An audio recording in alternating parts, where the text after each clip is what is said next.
Good morning, everyone. It's good to be with you today. This is Jen O'Malley Dillon, Vice President Joe Biden's campaign manager, and I'm joined with Bob Bauer, our senior advisor on our campaign. Hopefully, folks had a chance to get a little bit more sleep last night. I certainly did since the last time I've spoken to all of you. And our goal for today is to give you an update on how we think things are going in the race and where we're headed. So let me be very clear.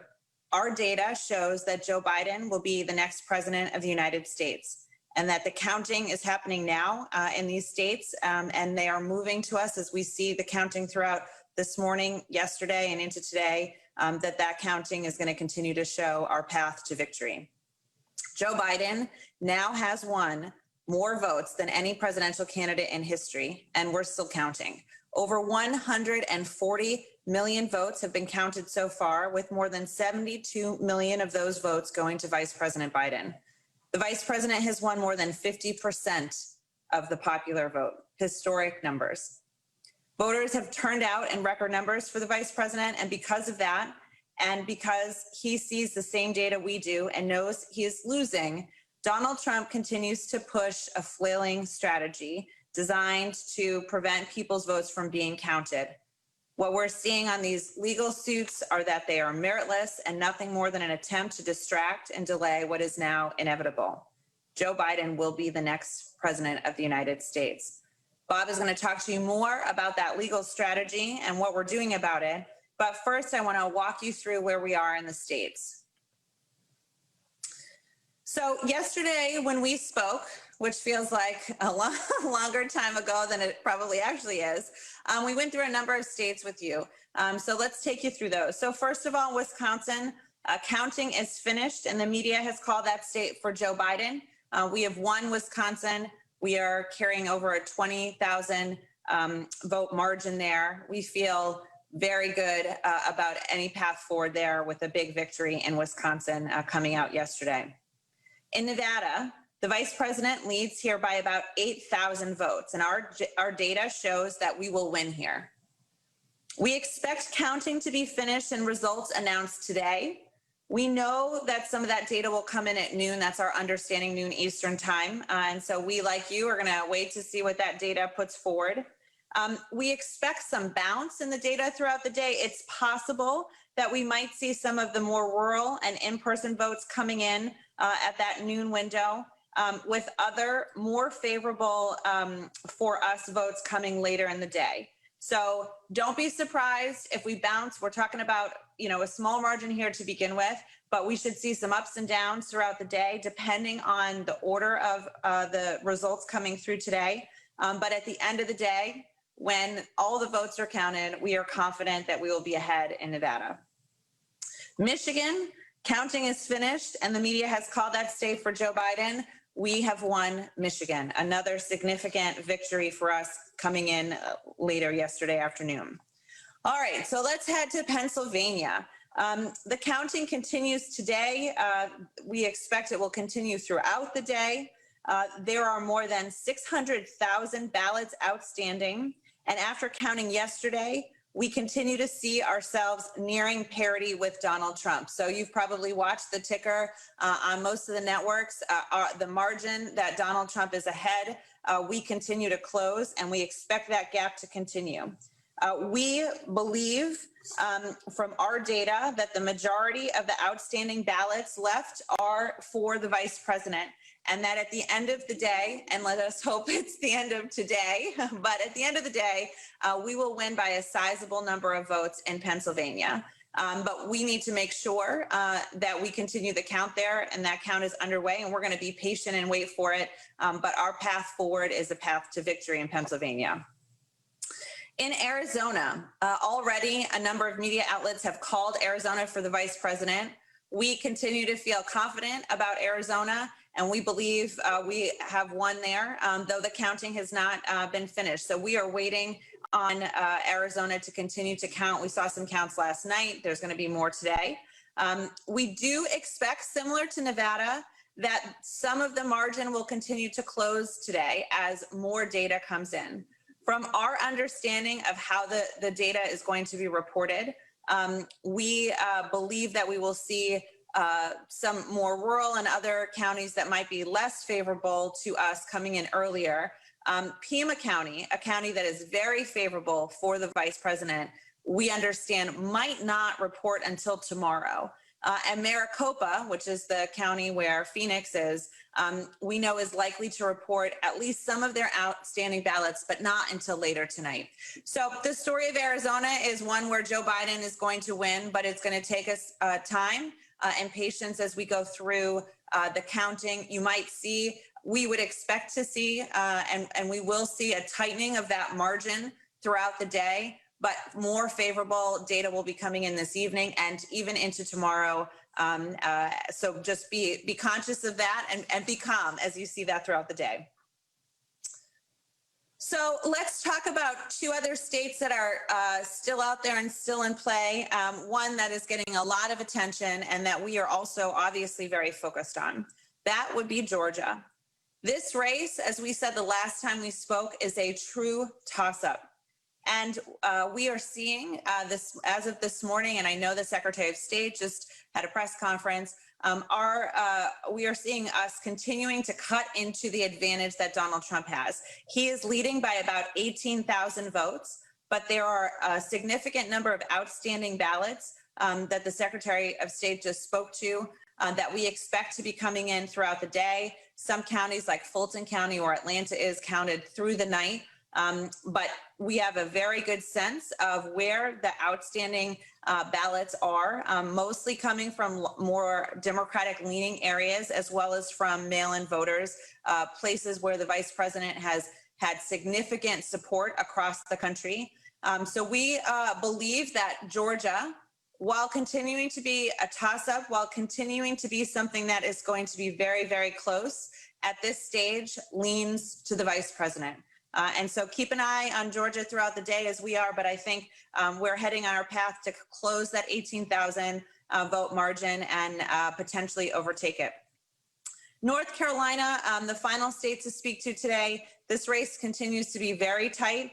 No real changes in terms of updated data, but we're staying on top of what's coming in, making sure that we have a very good sense of that, and we'll provide updates as we see throughout the day. So hopefully that gives you a sense of how we're approaching and thinking about the states.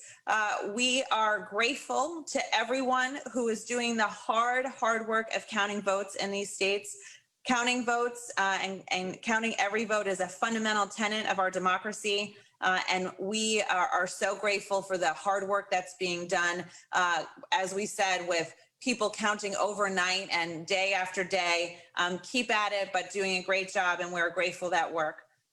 This is happening, this is what's happening right now. This is how we are looking at the morning. I think the story of today is going to be a very positive story for the vice president, but also one where folks are going to need to stay patient and stay calm. The counting is happening. It's going to take time. We need to allow it to get done and done well. And we're very confident whatever happens with the counting and the timing, we will come out ahead. We are absolutely confident that Joe Biden will be the next president of the United States.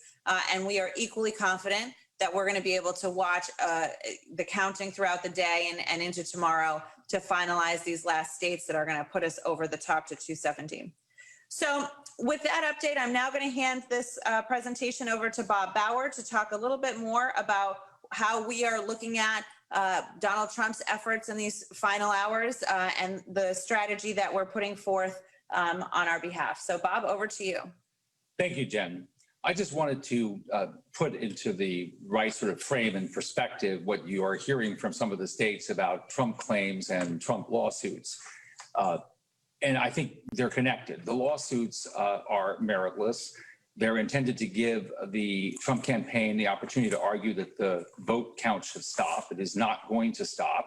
And I'll walk through some of the silliness behind these claims momentarily.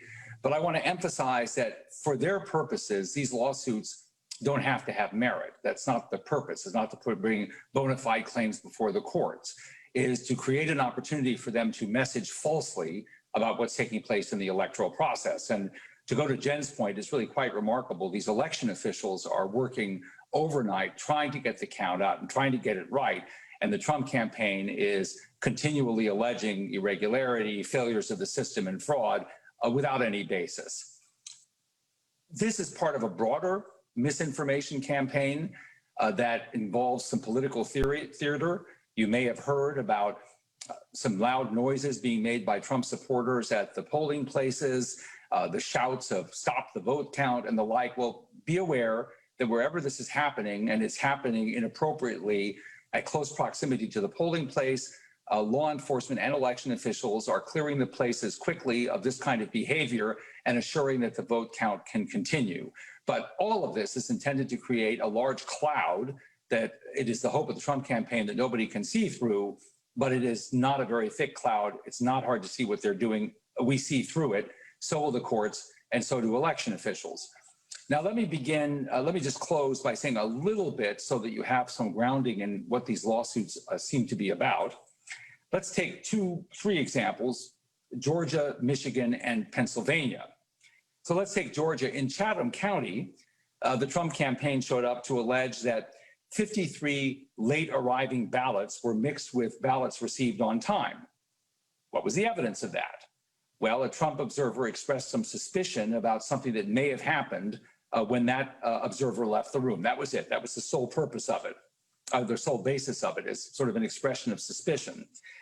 So the Trump campaign requested that Georgia counties separate any and all late arriving ballots. Well, that's interesting because that's what election officials are already doing, because that's what the law requires. So you have a suspicion that is expressed as the basis for a lawsuit demanding that election officials do what election officials are already doing because the law requires it. I think it's kind of comic, but that's what's involved. Another example comes from Michigan.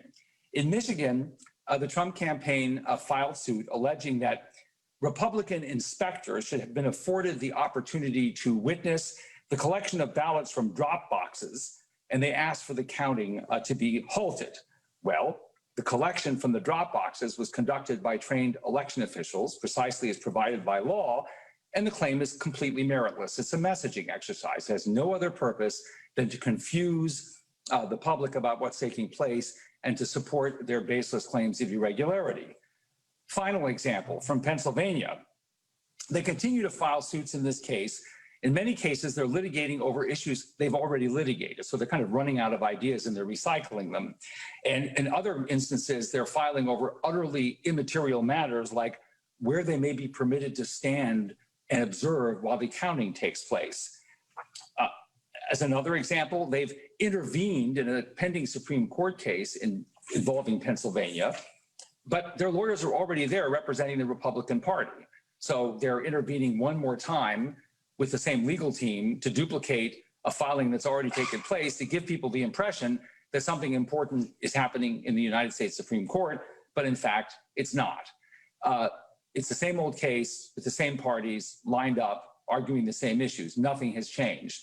So let me just close by saying this strategy of disrupting the vote count, as you can tell by the efforts of election officials to continue to count, is doomed to fail. But in the background, the noise is fraud, irregularity, and the like, and the lawsuits and the disruptive behavior are all for that purpose of trying to get the vote counted, try to confuse the public about what's taking place.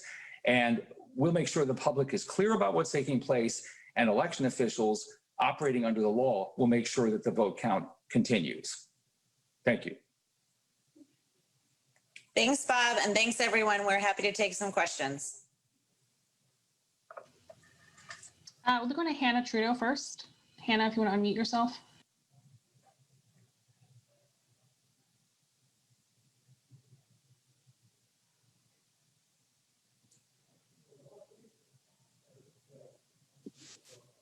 Hi, guys. Can you hear me?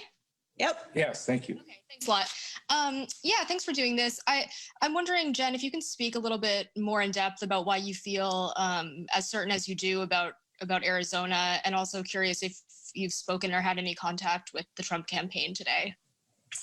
Hey, Hannah. Yeah. So Arizona, we we felt good about all along. It wouldn't be a presentation if I didn't say that I'm bullish on Arizona.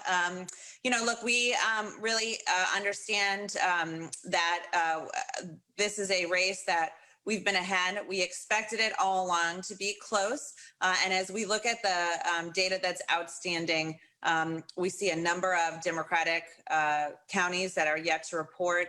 Maricopa, as I said today, we do expect the margin to be closing. We knew that, and we had seen that even coming into election night after we started to see the results. So this is the trajectory that we have been headed.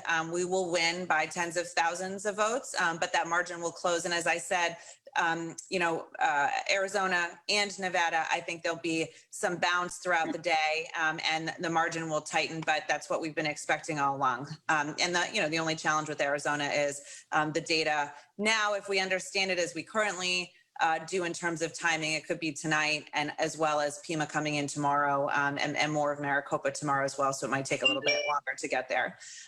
We have not had contact throughout the day, and we're just plugging along with our focus on making sure the votes are counted and that we're pushing forward here.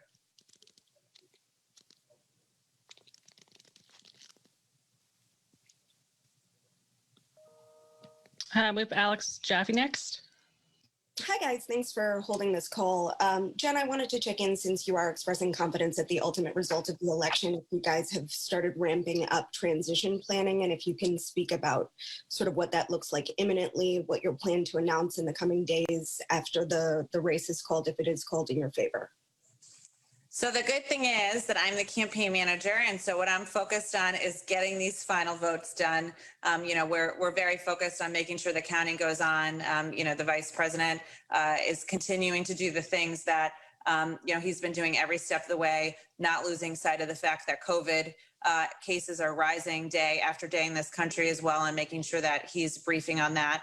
So we're going to just continue to focus on the campaign and closing out these final states. We have Chris Smith next. Hey, good morning. Thanks for talking. One for each of you. Jen, given where the counts are, is there a state you think is going to come in first and get you over 270? And Bob, we haven't seen, well, have you seen any evidence of the Attorney General, Bill Bauer, getting involved in any of this maneuvering on Trump's side, and do you expect to see it? So just to that first question, to be honest, I don't know. I think that we are doing our best, like everyone else is, to get a sense of timing, and monitoring that. We will see more moving in a number of places this morning. Certainly, we know from an Arizona standpoint, the current timing puts us into tomorrow.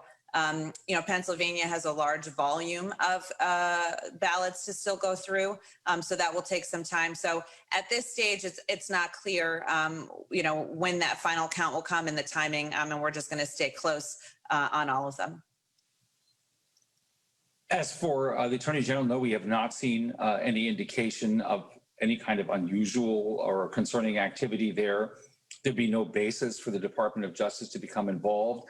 The conduct of these elections is the responsibility of the states. And as we can all see, they're perfectly capable of conducting these counts and also of enforcing order.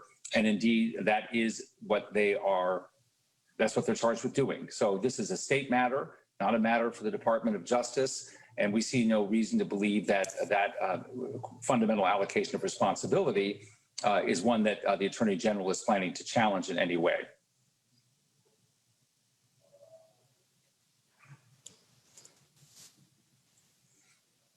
For our last question, we have Asma Khalid. Hi there. Thank you guys so much. Can you hear me okay? Yep. Okay, great. Two quick questions. One is, what is your sense of your sort of best sense of the remaining vote in Philly? And then also, I know there was an iteration of this kind of ask, but amongst the remaining states, do you have any sense, if you could sort of rank them for me in terms of your level of optimism, if you feel willing to, just where you think they are, if we could rank North Carolina, Georgia, Arizona, Nevada, Pennsylvania? So, Pennsylvania and Philly in particular, I know there's a lot of uncertainty about the exact numbers there. And I know there's a few different narratives kind of swirling online. There are hundreds of thousands of ballots outstanding. We think it's probably in the 500 to 700,000 plus across the whole state. What I can tell you is that what we have seen in places like Milwaukee and Detroit and Pittsburgh, and we also expect in Philly is very high turnout.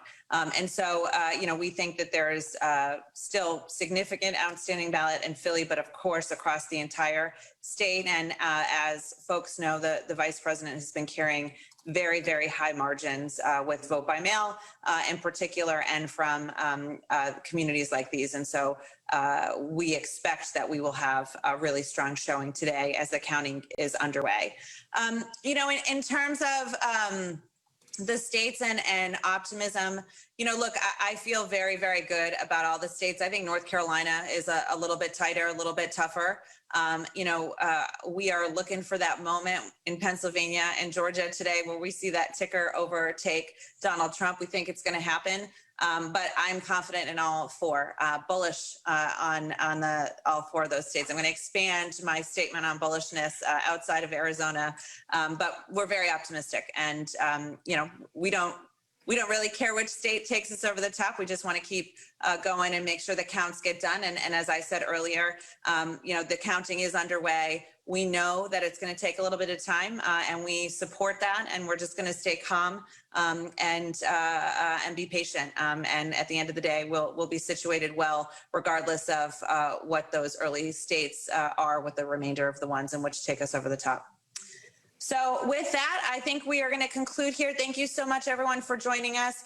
We'll keep staying in touch and being transparent as we learn more details. Really looking forward to the hours ahead of us and being together again with Joe Biden as our next president. Thank you all.